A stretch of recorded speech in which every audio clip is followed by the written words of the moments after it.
Hyundai Motors India has re-emerged as the second largest passenger vehicle manufacturer in India after briefly losing its spot to Tata Motors in the month of February of 2024. As per latest passenger vehicle sales figure, Hyundai domestic sales rose by 5% to 53,000 units compared to 50,000 units in the same period last year. Now, this does come as a surprise dip in February when Hyundai sold just over 50,000 units, allowing Tata Motors to overtake it with 51,000 units. In comparison, Tata Motors passenger vehicle division, which includes sales from Tata Motors passenger vehicles as well as Tata Passenger Electric Mobility, recorded sales of 50,000 units in March, 14% up from 44,000 units in March of 2023. Let's go through some of these numbers. The numbers are out.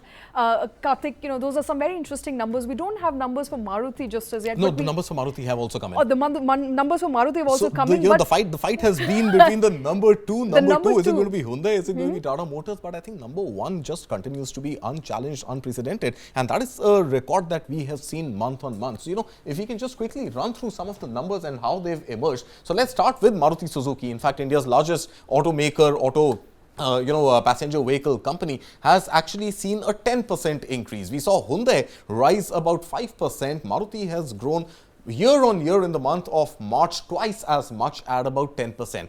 Tata Motors, which has now grown in fact just 2%, and we saw the stupendous performance from Tata Motors in the month of February, that has pretty much waned away. And in the month of March, compared to March 2023, just about 2% growth. And these units that you see are actually both ICE engines as well as electric vehicles put together. Electric vehicles, in fact, in the same breath, I'd like to add, have actually seen almost a 50%, a 48% growth, but still missing the target of 1 lakh vehicle sales and stopping at about 77,000 or so. Hyundai, the next, you've already spoken, in fact, a 7% jump according to some data which is coming in right now, from 61,000 units to 65.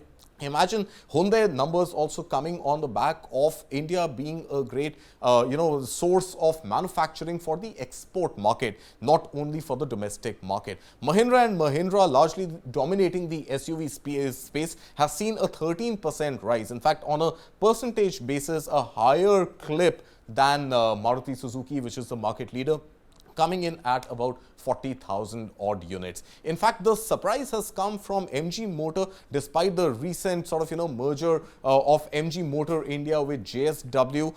Though effect of that is to be seen in coming months, we've seen a 23% decline. I think that whole confusion on whether MG Motor is going to continue doing business in India or not, given its Chinese ownership, we've seen perhaps now the JSW and MG Motor India deal could improve these numbers in coming months, but otherwise a 23% dip is what we've got when it comes to MG Motor. Absolutely, and MG Motor is also having a change of ownership. No new offering, at least in the past couple of months. A recent offering now, so perhaps those numbers will change. So I think for the MG announcements Motors, which have been made by MG Motor and JSW is that they want to create this Maruti moment and have models churned out every few months in every price bracket to capture a large market. But I think these are plans right now, and before they actually fructify into reality is going to take a few months at least. Absolutely. But as far as number one and number two is concerned, Maruti continues to be the dominant passenger vehicle player in India's auto